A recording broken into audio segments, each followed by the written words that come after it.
my car fixed yet? It's the Studebaker. Yeah, you know, the one with the little doggy in the window that goes... For 11 years, Carol Burnett stood in front of a live studio audience and asked one simple question before every taping. Do you have any questions for me? What followed was never scripted. People asked about her life, her marriages, her childhood, and she answered every single one. Right there, live, no cue cards. It became one of the most beloved rituals in television history. But there was one piece of her own work that Carol Burnett could never bring herself to sit through again. Not because it wasn't good. Critics loved it.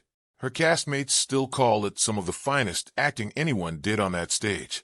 She simply couldn't watch it because it wasn't really a sketch to her. It was her own childhood, staring back at her from the screen. To understand why that scene hit so hard, you have to go back to where Carol Burnett came from, because almost nothing about her early life suggested a future in comedy, let alone 11 years as the biggest star on television. Carol Creighton Burnett was born on April 26, 1933, in San Antonio, Texas. Her father, Joseph, managed a movie theater. Her mother, Ina Louise, wrote publicity copy for film studios. On paper, it sounds like a household built for showbiz. In reality, it was a household built around alcohol. Both of her parents drank heavily, and neither could hold their lives together long enough to raise a daughter. Her father was, by her own later description, a gentle drunk who simply couldn't stay sober enough to keep a job. Her mother struggled just as much. By the time Carol was old enough to understand what was happening around her, her parents had already separated, and the two of them were gone in every way that mattered, even when they were technically still there. She was raised instead by her grandmother, Mabel Eudora White, a woman Carol would later call Nanny for the rest of her life. In 1940, grandmother and granddaughter left Texas together and followed Carol's mother out to Hollywood, hoping, like so many people during the Depression, that California might offer something Texas couldn't. What they found instead was a one-room apartment in a rundown, poverty-stricken stretch of Hollywood, where they eventually took in Carol's younger half-sister, Chrissy, as well. Money was almost non-existent. Burnett later said that in her neighborhood, nearly every family she knew was on relief. It wasn't unusual poverty to her. It was simply what life looked like. Even so, she never described her childhood as miserable. In interviews decades later, she was careful to draw a distinction. Her upbringing was hard, but she didn't consider it a tragedy, because she knew plenty of people who had it worse. What she did have, in her grandmother, was something steady. Mabel White wasn't warm in a soft, storybook way. She was tough, funny, and fiercely protective, and she gave Carol the one thing her parents couldn't, the sense that somebody was actually in her corner. Inside that cramped apartment, a young Carol invented her first character. Around second grade, she created an imaginary twin sister named Karen, complete with dimples and an entirely different personality. She got so committed to the bit that she convinced other people in the building Karen was real, dashing in through the front door as Carol and reappearing minutes later, having changed clothes on the fire escape as her more confident double. It was a child's game, but it was also the first evidence of a skill that would define her entire career. Total commitment to a character, however small the stage. The movies became her escape valve. Her grandmother took her and her sister to the theater constantly, and for a few hours at a time. Poverty simply didn't exist. It was in one of those darkened theaters, sometime around age 9, that she first heard Johnny Weissmuller's famous Tarzan yell and became obsessed with recreating it. She had no idea at the time that she was training her own vocal cords, building the exact kind of breath control and range that would let her cut loose on a live stage decades later. It started as a party trick. It became one of her signatures that, by the time she reached Hollywood high school, comedy had become her armor. She graduated in 1951 with a scholarship in hand and her sights set on UCLA, where her plan, at least at first, was to study journalism, largely because it was the career her own mother had once wanted for herself. But there was a catch. Even with a scholarship, she still needed tuition money she simply didn't have. According to Burnett's own later account, an anonymous envelope arrived containing exactly enough to cover a year at UCLA. She never learned who sent it. It's one of the few genuinely mysterious moments in a life that's been extensively documented, and Burnett herself has said she still doesn't know the identity of the person who made that possible. At UCLA, an elective acting class rerouted her entire life. She discovered, almost by accident, that she had a gift, and more importantly, that being loud, physical, and completely unafraid to look ridiculous in front of people didn't scare her. It thrilled her. Journalism fell away. Theater took over. Getting to New York took its own kind of nerve. She scraped together money through various jobs, moved into a place called the Rehearsal Club, a boarding house for young women trying to break into the arts, and worked as a hat check girl and an usherette while auditioning during the day. Her first real break, oddly enough, came from a novelty song about the then Secretary of State, John Foster Dulles, a bit so absurd it shouldn't have worked, except that Burnett committed to it so completely that audiences couldn't stop laughing. It got her booked on the Jack Paar Show and then, in January of 1957, onto the Ed Sullivan Show, the biggest stage in American television at the time. The next few years were a steady climb. A regular spot on the Gary Moore Show from 1959 to 1962 taught her how to work a live audience and earned her a first Emmy in 1962. That same year, a Carnegie Hall television special with Julie Andrews became a genuine cultural moment, winning multiple awards and even spawning a soundtrack album. And on Broadway, she landed the lead in Once Upon a Mattress, playing the loud, clumsy Princess Winifred so memorably that when she eventually left the production, ticket sales collapsed within weeks. That run earned her a Tony nomination and made it clear she wasn't just a novelty act. She could carry a stage. Then, on September 11th, 1967, the Carol Burnett Show premiered on CBS, and television hadn't seen anything quite like it. 11 seasons, running until March of 1978. The show combined big musical numbers with unscripted audience Q&As and sketch comedy performed live in front of a studio audience, a format that directly influenced the show that would eventually take over her old Saturday night slot, Saturday Night Live.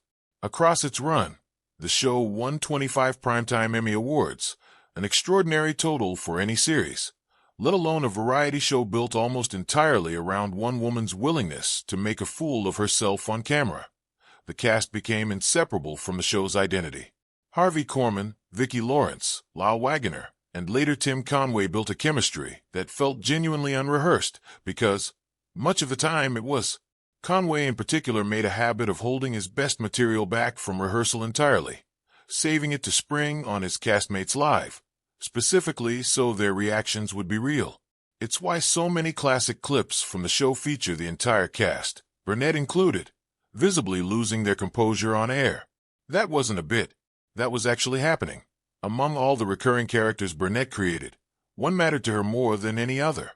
Eunice Higgins, the frustrated, dramatic, perpetually disappointed daughter at the center of a sketch series called The Family, which debuted in the 1973 to 1974 season alongside Harvey Korman as her husband Ed and Vicki Lawrence as her overbearing mother, Thelma.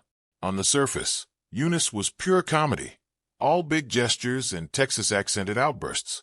But Burnett has said in interviews that Eunice was different for her, because underneath the exaggeration, she recognized something painfully familiar.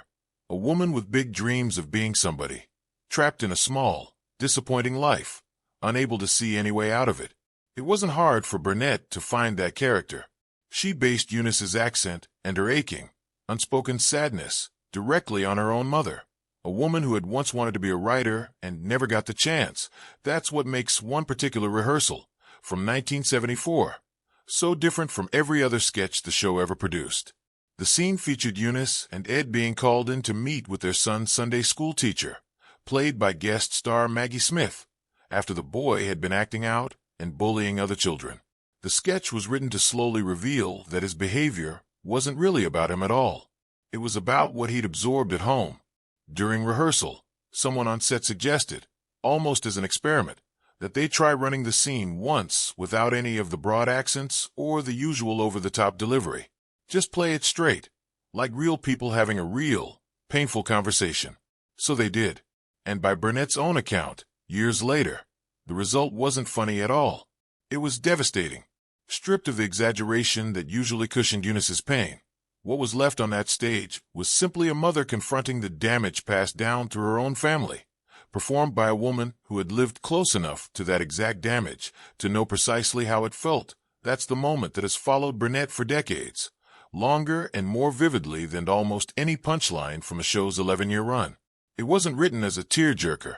It became one anyway, because the line between Eunice's fictional heartbreak and Carol Burnett's real childhood had gotten too thin to see.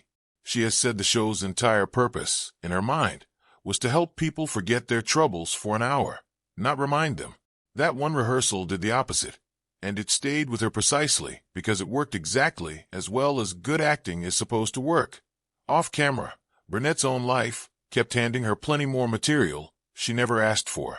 Her first marriage, to fellow performer Don Soroyan, whom she met at UCLA, lasted from 1955 until their divorce in 1962, worn down in part by the uneven pace of their two careers.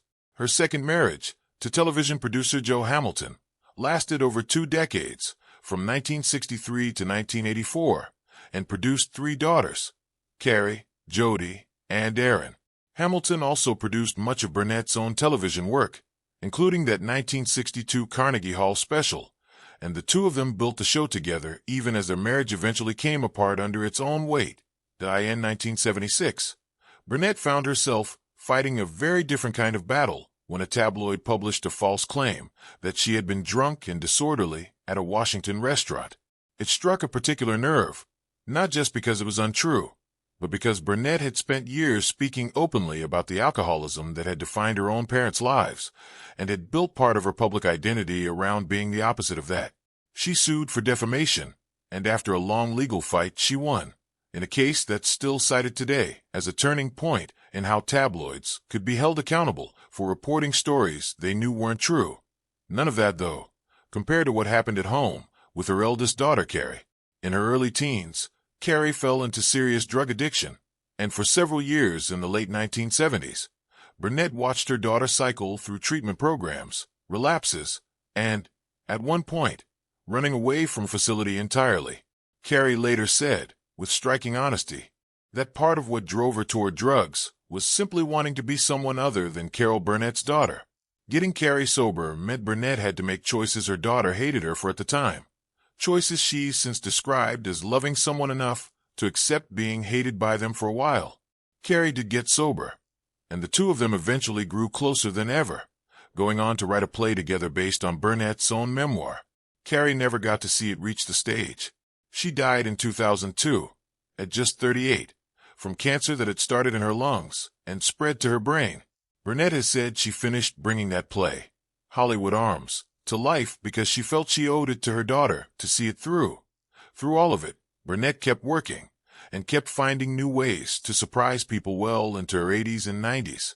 In 1997, she won an Emmy for a guest turn on Mad About You, proof that the same instincts that powered her broadest physical comedy could work just as well in something quiet and grounded. In the 2000s, she lent her voice to animated films, including the massively successful Horton Hears a Who, introducing herself to a generation of kids who'd never seen her original show. She returned to Broadway at the end of the 1990s in Stephen Sondheim's Putting It Together, 3 decades after she'd last performed there, and by all accounts looked completely at home. Then, well into her 80s, she did something almost nobody expected. She took a serious dramatic role in the final season of Better Call Saul, playing a sharp, quietly determined woman named Marion who slowly uncovers the truth about the show's central con man and ultimately turned him in. The show's co-creator later said flatly that Carol Burnett is a genuine American treasure, and the scene where her character realizes the danger she's in became one of the most talked about moments of the entire series. A few years after that, she surprised everyone again in the Apple TV Plus series Palm Royale, playing a wealthy woman who spends much of the story in a coma before waking to speak in improvised, half-formed gibberish that Burnett largely invented on the spot. That performance earned her an Emmy nomination and made her, at over 90 years old, the oldest female acting nominee in the award's history. It's a strange thing, looking back across all of it.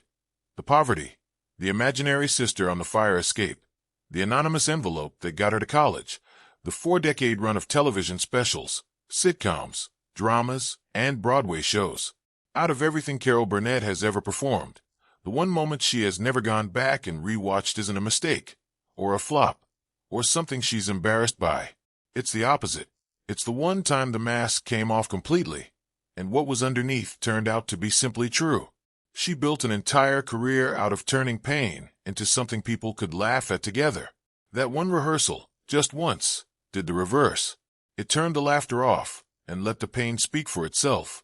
And Carol Burnett has said she's never needed to watch that happen twice.